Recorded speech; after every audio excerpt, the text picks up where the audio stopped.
Iyi ni radio BBC GAHUZAMIRYANGO. Ivugira i Londres kuri metero 19, 25, 31 na 41 ku mirongo ya FM mu karere k'ibiyaga binini no kuri internet kuri bbcgahuza.com.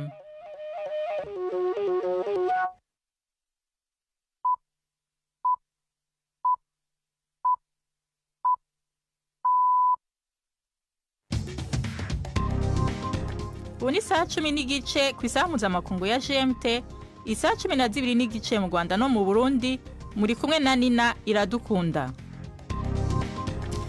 Ndabahaye mwiriwe n'ikaze bakunzi ba BBC GAHUZAMIRYANGO. Izi ni ingingo z'amakuru yo kuri uyu wa mbere itariki 9 ukwezi kw'icenda mu 2024. Icegeranyo c'akanama k'ishirahamwe ry'ubumwe bwa Buraya rivuga ko iryo shirahamwe rikeneye imitahe myinshi na politike y'amahinguriro tunganyijwe neza n'iryaba rishaka guhiganwa n'abakeba babo nka Leta Zunze Ubumwe za Amerika n'Ubushinwa. Mu Rwanda leta itangaza ko umuceri urimwa mu Rwanda watanguye kugurishwa nyuma yo kumara amezi menshi warabuze abawugura. Ni kubera iki? Icyo twavuga ni isoko ry'umuceri.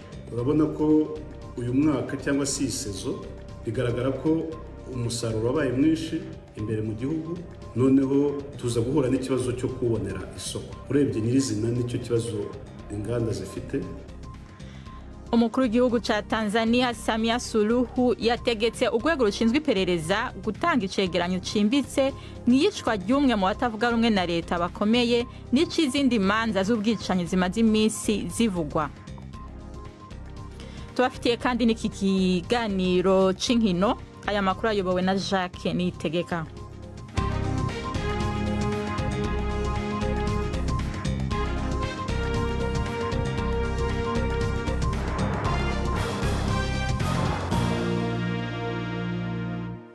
Idonido y'ivyo vyose ni mukanya Siriake muhawe nayo ari muri studio zacu Nairobi aheje kutubwira amakuru avugwa ku isi.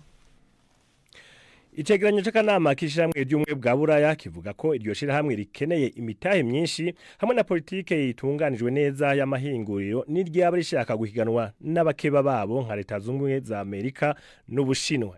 Ico cegeranyo canditswe n'uwahoze arongoye banki nkuru ya Buraya Mario Draghi kivuga ko hakenewe buri mwaka umutahe urenga imiliyaridi 800 y'amadolari. Gihamagarira kongereza ubuhinga no gufata ingingo zihuta muri iryo shirahamwe kandi ko kongereza umwimbu kikiri ikibazo kitoroshe. Draghi yagabishije ko ubumwe bwa Buraya bufise ingorane z'ibiciro by'amasoko ntanganguvu bukaba kandi buhanganye n'uburyo bwo gushora hanze mu gihe ibihugu byinshi byashizeho ingingo zo gukingira ibidandazwa byabyo. Ubushikiranganje bw'amagara y'abantu bw'abatalibani bwabwiye BBC ko mu mezi 6 aheze abana 700 bapfuye bazize ingwara z'imirire mibi hamwe n'izindi ngwara mu bitaro byo mu karere ka Jalalabad mu buseruko bwa Afghanistan. Uko nako byifashe mu bindi bice byinshi by'igihugu ahari igitigiri kinini cyane c'ingwara z'imirire mibi, abana barenga imiliyoni 32 bakaba bafise izo ngwara. Inkuru ya Yogita Limaye mugiye gushikirizwa na Florentine Kwizera. Ubukene bukabije bwatunye ibitigiri by'abana bagwara bagashirwa mu bitaro vya Jalalabad byiyongera buri munsi, abenshi muri bo bafise ikibazo c'ingwara zifatiye ku gufungura nabi ziba zifatanye n'ibindi bibazo by'amagara. Ibitigiri by'abana bapfa bigereranywa muri 3 buri munsi, kandi mu bagana ibitaro bakeneye kuvugwa umwe kuri 5 niwe ashobora kuronka ikibanza. BBC yariboneye akaga nka benako no mu zindi ntara zo mu gihugu. Kuva abataliba bafashe ubutegetsi, inyubako zifasha mu magara y'abantu ndetse n'imigambi yo kubungabunga amagara y'abanyagihugu biciye ku gufungurirwa neza byaronse uburyo n'amashirahamwe y'abagira neza nk'igikorwa c'ubutabazi bwihuta c'imfata kibanza. Izi mfashanyo zaragabanijwe cyane mu myaka 2 iheze, na ibihugu byinshi byamanuye intererano vyagenera Afghanistan biturutse ku mpamvu z'imbere mu gihugu bwaco ndetse n'imigambi y'abataliba cane politike yo gukandamiza abagore. Bivugwa ko abantu barenga 60 bapfuye muri Vietnam igihe igihuhusi Yagi catema kigatongora uburaruko bw'ico gihugu.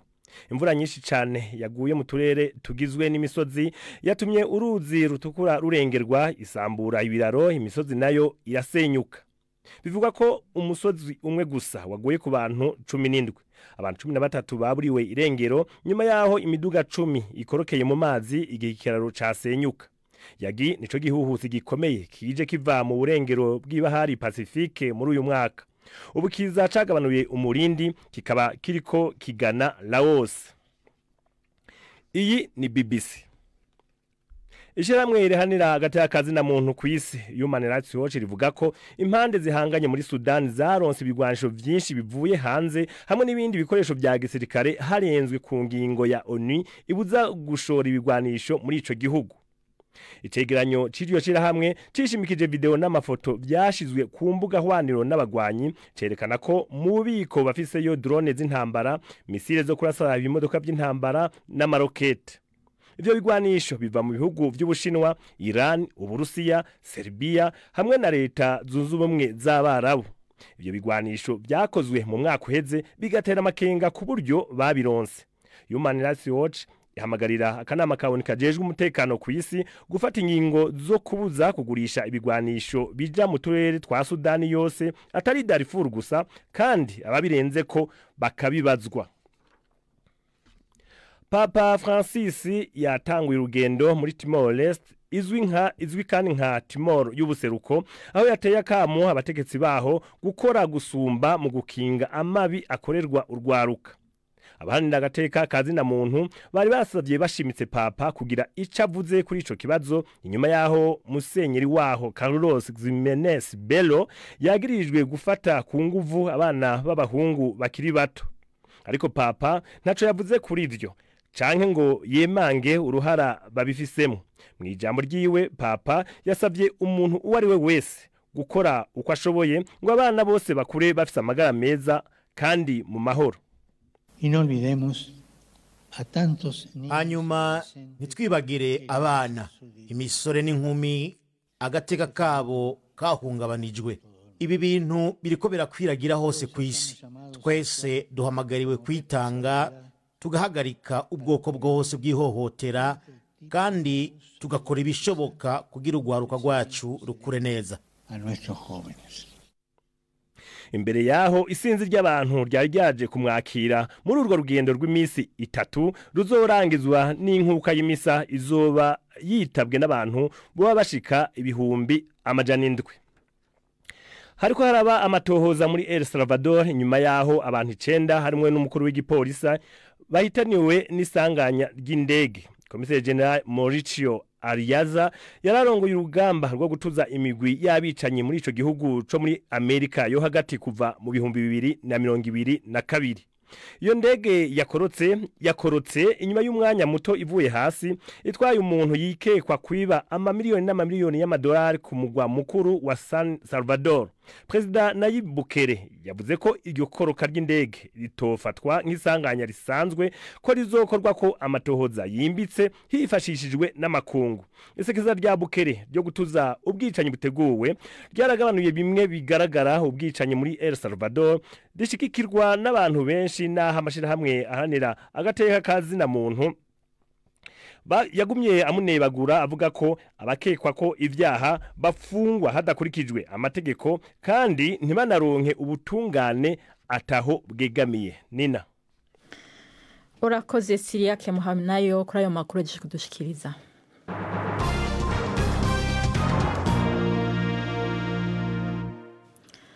Amakuru yacu tuyahere ku mugabane wa Buraya. Icegerano c'akanama ko mwishirahamwe ry'ibihugu vya Buraya kavuga ko iryo shirahamwe rikeneye imitahe myinshi cyane na politike y'amahinguriro itunganyijwe neza n'ijya barishaka guhiganwa ku masoko n'abakeba nka leta zunze ubumwe za Amerika n'Ubushinwa. Ico cegeranyo canditswe n'uwahoze ari umuyobozi mukuru w'Ibanki Nkuru y'Iburaya Mario Draghi kivuga ko uwundi mutahe w'amadolari arenga amamiliyaridi 800 ukenewe ku mwaka kandi ku kiringo kirekire. Ni inkuru ya Dani Abahad muva mwijwi rya Jean Claude Mwambutsa. Icyo cyegeranyo kivuga ko umuryango w'ubumwe bw'ibihugu by'Uburayi ukeneye impinduka zikomeye niba wiyemeje guhatana muri ibi bihe bitakibushobokeye kwiringira ukwiyongera kwihuta mu bucuruzi bw'isi.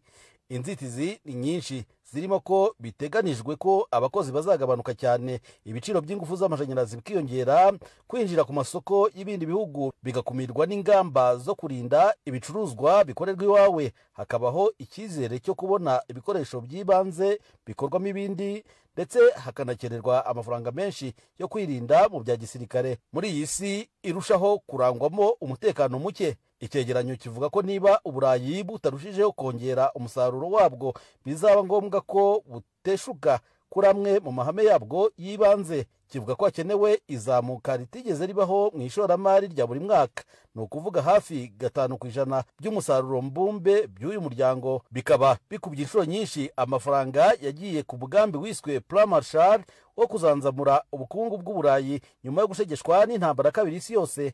Umuryango w'ubumwe bw'ibihugu by'Uburayi ugomba kandi kugabanya umwanya ugenda mu gufata ibyemezo, kandi n'amategeko yawo akanozwa, ndetse no guhanga ibishya bigahabwa intebe, cyane cyane mu rwego rw'ikoranabuhanga. Iyo yari inkuru ya Dani Abahad mwako mwumva mu ijwi rya Jean Claude Mwambutsa. Twanyaniriza amakuru yacu ku mugabane wa Afrika. Ishirahamwe mpuzamakungu rihanira agateka kazina muntu Human Rights Watch rivuga ko impande zigwana mu gihugu ca Sudani zaronse ibindi bigwanisho n'ibikoresho vya gisirikare biva hanze, naho hari ingingo y'ishirahamwe mpuzamakungu ONU ribibuza. Mu cegeranyo ca Human Rights Watch gishingiye ku masanamu n'amafoto yashizwe ku mbuga hwaniro n'abagwanyi, kiragaragaza ikirundo c'utudege tutajamwe abadereva turi kwibigwanisho, ibisasu byo mu bwoko bwa za misile bisenya imiduga y'ibifaru, n'inkoho zikoreshwa mu kurasisha ibisasu vya rokete. Ni inkuru ya Richard Kagoye mwimva mu ijwi rya Jacques Nitegeka. Ibimenyetso bishya by'amashusho byerekana ko izi ntwaro ziva mu Bushinwa, Iran, Uburusiya, Serbia na Emira Zunze Ubumwe z'Abarabu. Amatariki zakoreweho akaba ari ayo mu mwaka ushize. Ibi byateje impungenge z'ukuntu izo ntwaro zageze muri Sudani. Amashusho umwimerere wayo wemejwe yerekana ko izi ntwaro zikoreshwa mu kwibasira abaturage badafite intwaro ibahiri mu majyaruguru ya Khartoum. Umuryango uharanira uburenganzira bwa muntu Human Rights Watch uvuga ko izi ntwaro nshya zatumye impande zombi zibasha gukora amahano akabije muri ayo makimbirane yahitanye abantu ibihumbi n'ibihumbi. Uyu muryango urahamagarira akanama ka ONU gashinzwe umutekano ku isi kwagura icyemezo cyo kubuza kugurisha intwaro zigamije gukoreshwa muri Darfur, maze kikanareba Sudani yose. Iyari inkuru ya Dani Abahad. Ubu ni saa 11:42 muri studio za BBC i London, saa 12:42 nyene mu Rwanda no mu Burundi. Amakuru yacarabandanya inyuma y'akaruhuko gato. Samirana radio yacu dukunda cyane, radio yacu dukunda cyane, radio yacu dukunda cyane, radio yacu dukunda cyane, radio yacu dukunda cyane, BBC Gahuzamiryango. Amakuru yacu turayabandanyiriza mu Rwanda, aho leta itangaza ko umuceri uhingwa mu Rwanda watangiye kugurishwa nyuma yo kumara amezi menshi warabuze abawugura. Ibyo ngo byashize mu gihombo abahinzi benshi b'umuceri. Leta ivuga ko icyo kibazo cyatewe n'umusaruro wabaye mwinshi cyane mu Rwanda ndetse no mu bihugu bituranye. Ku isoko ry'imbere mu gihugu, igiciro cy'umuceri uhingwa mu Rwanda kiri hejuru ugereranije n'umuceri uturuka hanze, nyuma y'aho leta ikuriyeho imisoro ku muceri uturuka hanze y'igihugu. Umunyamakuru wa BBC Ive Bucyana yasuye abahinzi b'umuceri mu turere twa Rusizi na Kayonza, maze adutegurira inkuru ikurikira.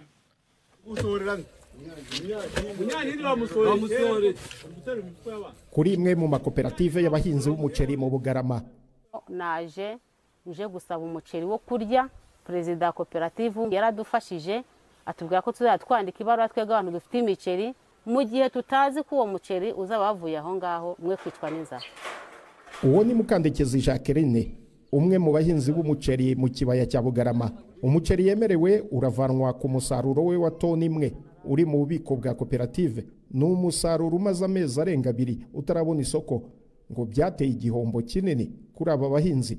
Twagize imbogamizi zo ko abana bacu mu kibaya bataziga kubera ko nta menerivare tuzabona kandi nta kigo kizamwakira adafite borudero. Izindi mbogamizi ni ukuba nta muntu uri kubona uburyo bwo kwishyura mitiweli, tuba tuyicunze ku muceri. Imbogamizi zindi ni inzara, abana mu ngo dufite bifuza umuceri kandi tuwufite ku kibuga. Mu kwezi gushize byasabye ko Perezida Kagame avuga kuri iki kibazo, ategeka ko kigomba gukemuka mu buryo bwihutirwa. Aho nashoboye gusura mu Bugarama mu burengerazuba ndetse na Rwinkwavu mu burasirazuba bw'u Rwanda, ibihumbi by'amatoni y'umuceri biracyagaragara mu bubiko bwa za koperative bitegereje kujyanwa mu nganda ziwutunganya. Ubusanzwe uyu muceri uhingwa mu Rwanda wagurwaga n'inganda zikawutunganya mbere yo kuwugurisha ku isoko ry'imbere mu gihugu. Inganda se zahuye n'ikihe kibazo? Hahira Umukiza Alphonse akuriye uruganda rwa Kotikori mu Bugarama. Twe ntabwo twavuga ko tudafite ubushobozi, kugira ngo na n'ubu umusanzu uruganda rurimo rurakora. Icyo twavuga ni isoko ry'umuceri. Urabona ko uyu mwaka cyangwa se isezo bigaragara ko umusaruro wabaye mwinshi imbere mu gihugu, noneho tuza guhura n'ikibazo cyo kubonera isoko. Urebye nyirizina nicyo kibazo inganda zifite, ubona ko dufite ikibazo cyaho twagurishiriza umuceri w'umunyarwanda, cyane cyane ko hari umuceri uturuka muri Tanzania winjira ukinjira ugura make, noneho wagereranya n'ibiciro by'umuceri w'iwacu ugasanga umuceri wacu uri hejuru pa raporo y'umuceri uturuka hano. Narinzi ko ugura nk'icyabiri. Aha ho ndi mu isoko mu mujyi wa Rusizi ahacururizwa umuceri. Nitwa Mukamushyaka Drosera, nanjye guhaha umuceri hano mu iduka. Uguze uwuhe muceri? Uguze mu Tanzania nimero ya 2. Kuki ari umutanzania uguze? Umutanzania ndawukunda niwo ubyindyohera. Kubigendanye wenda n'igiciro n'uhugurika neza. Ngendeye ku giciro kuko ngo umutanzania muguze 1000 kandi bambwiye ko Bugarama mugura 200, kumva ko n'ibiciro birahabanye. Isoko ry'uyu muceri ryahise rifatwa n'ikigo cya East Africa Exchange gisanzwe gicuruza umusaruro w'ubuhinzi. Biteganyijwe ko uzagurishwa mu bigo by'amashuri n'ahandi ukenerwa n'abantu benshi. Minisiteri y'Ubucuruzi n'Inganda ivuga ko leta izakomeza gufasha abahinzi mu buryo bwo kubona isoko ry'umuceri mu gihe umusaruro wabaye mwinshi, kandi hakaba hari gutegurwa ishyirwaho ry'ikigo kizajya kigura umusaruro w'abahinzi mu rwego rwo kubarinda kugwa mu bihombo. Yves Bucyana, BBC Gahuzamiryango mu Bugarama. Urakoze Yves Bucyana kuri iyo nkuru waduteguriye. Ubu naho tumanuke mu Burundi. Kuri uyu munsi wa mbere mu Burundi hakoraniye inama mpuzamakungu y'abakenyezi bize canke biga ibisata by'ubuhinga Femme de Science. Abavyitavye baturuka mu bihugu 7 vya Afrika, hakabamwe n'abavuye ku mugabane wa Buraya. Mu byo biga muri inama izomara imisi 5 harimo kwihweza ibituma abakobwa bo mu mpande zine z'isi badahurumbira ibisata by'ubuhinga mu makaminuza n'icokorwa kugira ibitigiri vyabo vyongerekane. Uburundi ni kimwe mu bihugu vya Afrika bikiri inyuma muri iki gisata, naho hari abakobwa biga ibijanye n'ubuhinga basa n'abatanguye kongerekana buke buke. Jidas Yihunda Impundu yakurikiranye ivy'iyo nama, yongera aganira n'abanyeshuri maze adutegurira inkuru ikurikira. Mu ishuri ndimwo urumva turi 12 abakobwa, hariyo abakobwa 3. Uyu ni umwe mu banyeshuri biga mu bisata by'ubuhinga muri kaminuza y'u Burundi. Kuri uwo munsi hatanguye inama mpuzamakungu yihweza ibijanye n'abigeme biga muri mwene ivyo bisata. Albert Nitegeka ntatahura ingene baguma ari bake muri ivyo bisata mu gihe mu mashuri y'intango baba basumba abahungu. No mu gice ca kabiri ca kaminuza bita master bari kurushi. Linda Elodie yiga mu gisata c'ubuhinga bwerekeye kubungabunga ibidukikije. Twe turi ishuri ry'abantu 22 turabakobwa 4. Je nibaza yuko societe irafise uruhara runini. Imico y'ikirundi ivuga yuko umukobwa ari wo kubaka urugo, maze kugenda rero bibaca bigorana cyane. Haba hajemwe izindi nshingano nyinshi, ni kuvuga naho ugerageza kubifatanya usanga ari igikorwa kigoye. Barakubwira nyine yuko nta mukobwa uzobishobora, kakantu ko kuvuga yuko uri umukobwa ugiye kwiga amascience, ugiye kwiga faculté de science, uzobishobora. Wewe nawe ugaca hari abaca bavyakira bakibaza nyine ko batobishobora kwera babuze umuntu abashigikira. hari n'abakobwa baje muri kaminuza bakora ibishoboka byose kugira ntibaje mu bisata by'ubuhinga. Ndabitinya cyane kubera jewe byarangora cyane kumva nk'inciga muri école fondamentale poste fondamentale. Imwe mu ntumbero z'inama y'abakenyezi bize canke biga ivyigwa by'ubuhinga iri kibera Bujumbura ni ukugerageza kumvisha abakobwa kuva ku bakiri bato ko ivyigwa by'ubuhinga ari byo bigize ubuzima bw'ibihugu, gutyo bakabasaba kuvyijukira. Ijambo ndirahisha umwe mu bagore ba mbere batanguye kwigisha muri kaminuza y'u Burundi ivyigwa by'ubuhinga, abona ko Burundi bukwiye gufatira akarorero ku bihugu vy'akarere nk'Ubuganda. Avuga ko muri iki gihugu mu bisata nka byose usanga abakobwa basumba abahungu. Si Ubuganda gusa bwateye intambwe. Akarorero notanga burya nk'i Rwanda baradusize kuko barashizeho ibisata n'ukuri bifasha bigeme uz'ubwenge, bakakurira amahera y'ishure, ugaheza bakakurihira master, bakakurira doktora, ukacugaruka n'igihugu cyacu nibaza ko cofasha. Uno munsi mu Burundi abagore bigisha mu makaminuza mu bisata by'ubuhinga ni 4 gusa. Bishikirizwa na Menedor kari mu muryango arongoye ishyirahamwe ry'abakenyezi bize ivyo bisata. Ariko ku ruhande rw'abanyeshuri yemeza ko hatanguye kwibonekeza akarusho kubera ibikorwa by'ihimiriza byakozwe muri iyi myaka 5 iheze. Twarakoze icigwa mu 2019 aho twasanze abakenyezi bize ivyo biharuro bangana n'ibice 13% abo barabigisha muri kaminuza y'u Burundi. Kuva dutangwe kwahimiriza hari hakiyongereko cyane ku gice c'abigeme bijuka ivyo bisata baramaze kugira ku bice 24. Iyi nama iri kibera Bujumbura yitabwe n'abaserukira ibihugu vya Kenya, Ubuganda, Burkina Faso, Senegal, Nigeria, u Rwanda, Repubulika ya Demokarasi ya Kongo hamwe n'abo ku mugabane wa Buraya. Gildas Yihundimpundu i Bujumbura. Urakoze Gildas Yihundimpundu. Tugomeye ku mugabane wa Afrika. Umukuru w'igihugu ca Tanzania Samia Suluhu yategetse urwego rushinzwe iperereza gutanga icegeranyo cimbitse kuyicwa ry'umwe mu batavuga rumwe na leta bakomeye hamwe n'izindi manza zisa n'ubwicanyi zimaze iminsi zivugwa. Igipolisi kivuga ko catanguye amatohoza kugira hamenyekane ikiri inyuma y'urwo rupfu.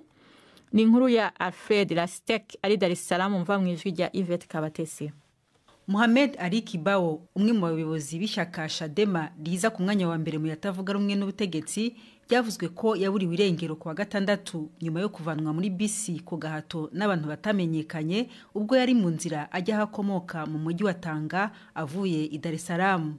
Umurambo we waje gutorwa nyuma ahitwa Ununiyo mu majyaruguru y'uwo mujyi. Urupfu rwa Mohamed Ali Kibao rwatumye abantu barakara muri Tanzania, aho benshi basaba guverinoma gufata ingamba ku bijyanye n'abantu bamaze iminsi baburirwa irengero, yaba abashimutwa cyangwa bicwa.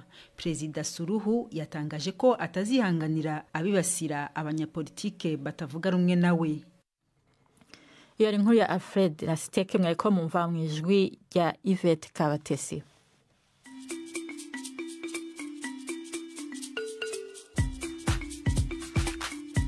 BBC GAHUZAMIRYANGO yabateguriye uburyo bwo gupakurura ibiganiro vyayo mukabibika muri telefone ngendanwa zanyu canke computer mukaza kuvyumviriza igihe cyose mubishakiye. Ibiganiro bya BBC GAHUZAMIRYANGO mukunda nk'amakuru, imvo n'imvano, urunana, ikiganiro cy'abagore cyangwa abaza muganga, ubu biraboneka kuri podcast. Ja ku rubuga rwa BBC GAHUZAMIRYANGO ariko bbcgahuza.com urondore ahari podcast. Amakuru yose y'uburyo podcast ikora n'ukuntu wayishyira muri telefone yawe byose urabisangayo. Pakurura ikiganiro ukunda canke amakuru wumvirize uko ushaka aho uri hose ntusubire gucikwa na kimwe. Taramana ibiganiro vya BBC GAHUZAMIRYANGO kuri podcast.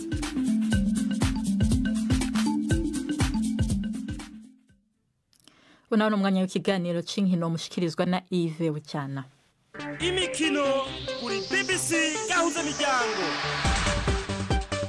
Mwereho neza bateze amatwi BBC amakuru y'imikino nyahere mu mikino y'amajonjora mu gwatanira itike y'igikombe cy'Afrika kizakinirwa mu gihugu cya Maroc umwaka utaha. Ikipe y'u Burundi ntamba mu rugamba yakinnye na Senegal, umukino wabereye kuri Bingu National Stadium muri Malawi. Umukino urangiye mu kanya gashize ikipe ya Senegal ishoboye gutsinda Burundi igitego kimwe ku busa. Ni igitego cyabonetse kuri penalty gitsinzwe n'umukinnyi Ismail Sarr. Hari ku munota 71 w'umukino. Ku bindi bihugu byo mu karere, Uganda irakina na Congo Brazzaville, Ethiopia ihure na Congo Kinshasa. u Rwanda ikipe y'Amavubi ku munsi w'ejo izahura na Nigeria Super Eagles i Kigali ku kibuga cy'amahoro i Remera. Ni umukino wa kabiri muri iri tsinda rya kane. Nigeria iriyoboye n'amanota 3 nyuma yo kunyagira Benin ku wa gatandatu yitsinze 3-0. U Rwanda mu mukino wa mbere mu cyumweru gishize rwari rwanganyije na Libya 1-1 muri Libya. Muri iryo tsinda Benin yo ikazahura na Libya i Cotonou. Tanzania izahura na Guinea, naho Kenya ikine na Namibia.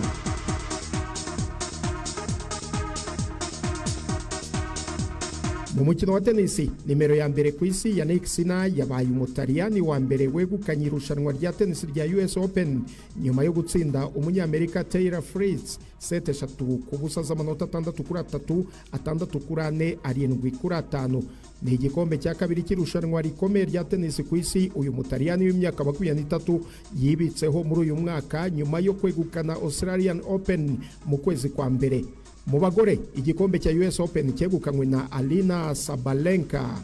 Kwa gatandatu uyu mukinnyi w'imyaka 26 uturuka mu gihugu cya Belarus yatsinze ku mukino wa nyuma umunyamerikakazi Jessica Pegula 7-2 z'amanota 7-5, 7-5. Ni ku nshuro ya kabiri akina umukino wa nyuma wa US Open. Umwaka ushize yatsinzwe ku mukino wa nyuma n'umunyamerikakazi Coco Gauff. Ngaruke mu mpira w'amaguru ku mugabane w'Uburayi, Lee Carsley yatangiranye intsinzi imikino ye nk'umutoza mushya w'agateganyo w'ikipe y'igihugu y'Ubwongereza. Ku wa gatandatu Ubwongereza bwatsinze Repubulika ya Ireland 2-0 mu mikino ya UEFA National League. Ni ibitego byatsinzwe na Declan Rice na Jackie Grealish. Abakinnyi bombi bigeze gukinira Irlande mu makipe y'abakiri bato mbere yuko bakinira ikipe y'igihugu y'Ubwongereza. Carsley nawe wahoze ari umukinnyi wa Repubulika ya Irlande agomba kuyobora Ubwongereza byibuze imikino 2 mu buryo bw'agateganyo nyuma yuko uwahoze ari umutoza w'ikipe y'igihugu Gareth Southgate asezeye nyuma y'igikombe cy'Uburayi.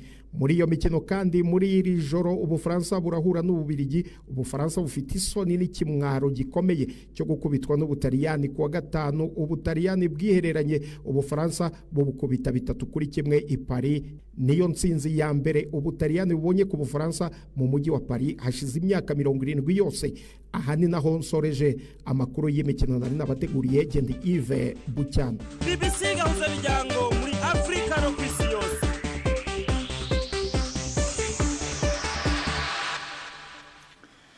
Urakoze Yves Bucyana. Mubandanja kumva BBC GAHUZAMIRYANgo. Ubu ni 11:57 muri BBC GAHUZAMIRYANgo. Ubu naho tubahonje ku gikino cy'urunana cejo.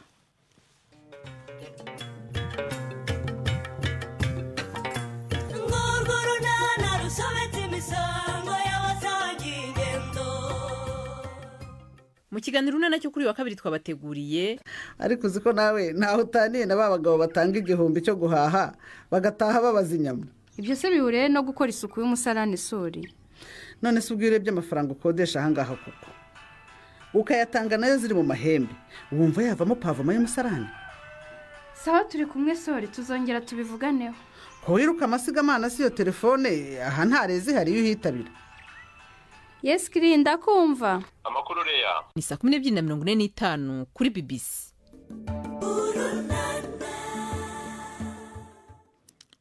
Amakuru yacu ragarukiye aha. Imbere ko tubasezera tubibutse ingingo zimwe zari ziyagize.